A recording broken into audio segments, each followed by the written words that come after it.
अस्सलामुअलैकुम स्टूडेंट्स। आज का हमारा टॉपिक है फंडामेंटल आइडेंटिटीज। इसमें हम थर्ड प्रूफ देखने जा रहे हैं, थर्ड आइडेंटिटी देखने जा रहे हैं जो कि बहुत इम्पॉर्टेंट है और बहुत सारे क्वेश्चंस में यूज़ होगी। इसको हम देखेंगे ये किस तरह से एक दूसरे के इक्वल हैं। तो वीडियो स्टार्ट करने से पहले आपसे रिक्वेस्ट है कि आप मेरा चैनल सब्सक्राइब करें और बेल का आइकॉन है इसे प्रेस करें ताकि आपको मेरी हर आने वाली वीडियो का नोटिफिकेशन सबसे पहले मिले। वीडियो अच्छी लगे तो लाइक करें और शेयर करें। तो वीडियो स्टार्ट करते हैं। हमारी थर्ड आइडेंटिटी क्या है? 1 plus cot square theta is equals to cosecant square theta. हम आज ये प्रूफ करने जा रहे हैं। प्रूफ में जो हमारे पास चीज़ यूज़ होगी वो है कॉट थीटा का फॉर्मूला और कोसेकेंट थीटा का फॉर्मूला। ओके, अगर आपने मेरी ये वीडियो जिसमें मैंने फार्मूलाज और कंसेप्ट दिए हैं ट्रिग्नोमेट्री पर नहीं देखी तो आपसे रिक्वेस्ट है कि पहले वो वीडियो देखें ताकि आपके कंसेप्ट क्लियर हों और आपको इस वीडियो की बहुत अच्छी समझ आए। हमारे पास कॉट थीटा जो है वो इक्वल है बेस ओवर परपेंडिकुलर के, which is also equals to cos theta over sine theta. Okay, अगर हम कॉट थीटा का स्क्वायर लें तो क्या बनेगा? Cot square theta. हमने कॉट थीटा का स्क्वायर लिया है, ठीक है। इसका क्या मतलब हुआ? जो इसकी वैल्यू है, जो इसका फॉर्मूला है उसका भी स्क्वायर होगा, which is equals to base square over perpendicular square. अब हम राइट एंगल ट्राइंगल को देखते हैं और उसके ज़रिए से कॉट थीटा का वैल्यू निकालेंगे। राइट एंगल ट्राइंगल हमारे पास क्या है? This is right angle triangle, ये जो बनी हुई है इसमें स्ट्रेट साइड जो है वो परपेंडिकुलर है और मैंने इसको इक्वल लिया है बी के, ठीक है। परपेंडिकुलर की जो वैल्यू है वो मैंने रखी है बी। ओके, नाउ बेस जो कि इसकी बिल्कुल परपेंडिकुलर है इसकी वैल्यू मैंने रखी है ए, और जो इसके ऑपोजिट साइड है इसे हाइपोटेन्यूज कहते हैं और इसकी वैल्यू मैंने ली है C. Okay, this is right angle triangle. अब हम कॉट थीटा की वैल्यू निकालेंगे। Okay, so cot theta equals to A over B. किस तरह से? क्योंकि cot theta is equals to base over perpendicular.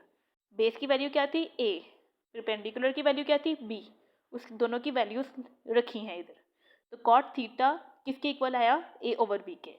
Okay, now square. अब मैंने कॉट स्क्वायर थीटा लिया। मैंने आपको कहा था कि अगर आप कॉट थीटा ले रहे हैं, ठीक है, अब इसका स्क्वायर लेंगे तो ये स्क्वायर होगा। तो इसका मतलब क्या है कि इसकी वैल्यूज़ का भी स्क्वायर हम लेंगे। ए ओवर बी का भी हमने स्क्वायर लिया तो वो क्या बना? A square over B square. So cot square theta is equal to A square over B square. Now cosecant theta हमें बताया किसके इक्वल होता है? 1 over sine theta, which is also equal to hypotenuse over perpendicular. Okay, तो यहाँ पे hypotenuse क्या है? सी। परपेंडिकुलर क्या है? बी। सो कॉस थीटा किसके बराबर हुआ? सी ओवर बी के। अब हमने इसका स्क्वायर लिया, cosecant square theta, which is equal to C square over B square.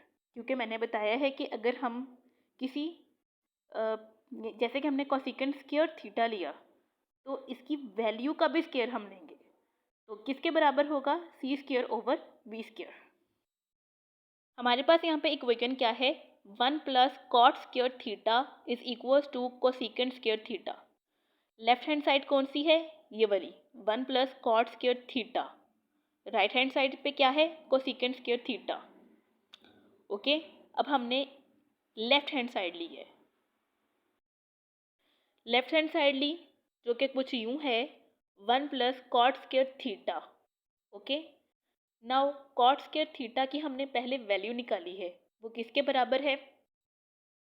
यहाँ पे हमने वैल्यू निकाली है cot square theta is equals to A square over B square. तो हम कॉट स्क्वायर थीटा की जगह क्या लिखेंगे? A square over B square. क्यों? क्योंकि ये इसकी वैल्यू है। हमने कॉट स्क्वायर थीटा की वैल्यू ये पुट करनी है कॉट स्क्वायर थीटा की जगह A square over B square put करेंगे। ओके, तो हमारी इक्वेशन क्या बनेगी? हमारी इक्वेशन बनी है 1 plus A square over B square. अब हमने एलसीएम लिया, इसका एलसीएम लेके हमारे पास क्या आया? B square plus A square over B square. Okay, अब हम ये सारी चीज़ें राइट एंगल ट्राइंगल की मदद से कर रहे हैं।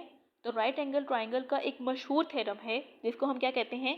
पैथागोरस थ्योरम, जो कि किसके बराबर है? A square plus B square is equals to C square. Okay, हमारे पास ऊपर क्या वैल्यू थी? B square plus A square over B square. Okay, ऊपर नॉमिनेटर में हमारे पास क्या है? B square plus A square which is also equal to A square plus B square. ठीक है, आपको पता है कि जब हम सम लेते हैं तो दोनों चीज़ें अगर एक दूसरे के बराबर हैं तो हम क्या करते हैं? देखें ज़रा, एक मिनट देखें ज़रा, ए स्क्वायर प्लस बी स्क्वायर है हमारे पास। ठीक है, हमने कैसे कहा कि ये किसके इक्वल है? B square plus A square के। ठीक है ना, किस तरह से हमने कहा कि ये दोनों इक्वल हैं? जैसे कि आप देखें, एक मैंने एग्जांपल ली है, मेरे पास है 5 प्लस 4, ठीक है, which is equals to 4 plus 5। अगर मैं 5 प्लस 4 करूँ तो मेरे पास क्या जवाब आएगा? 9। अगर मैं 4 प्लस 5 करूँ तो मेरे पास जवाब क्या आएगा? 9। तो अगर 5 पहले हो या 4 पहले हो, इससे कोई फ़र्क नहीं पड़ता, क्योंकि ये एडिशन है, इसको हम ऐड कर रहे हैं। ओके, तो यहाँ से आपका ये कंसेप्ट क्लियर हुआ है। सो अब पैथागोरस थ्योरम के ज़रिए से हमारे पास क्या है? A square plus B square is equals to C square. हमने B square plus A square which is also equals to C square, तो हमने इसकी जगह क्या पुट किया? तो यहाँ पे हमारे पास सी स्क्वायर है। ठीक है, तो हम B square plus A square की जगह क्या लिखेंगे? सी स्क्वायर। तो हमारे पास ये वैल्यू क्या बनेगी? सी स्क्वायर ओवर बी स्क्वायर। ये हमारा लेफ्ट हैंड साइड है।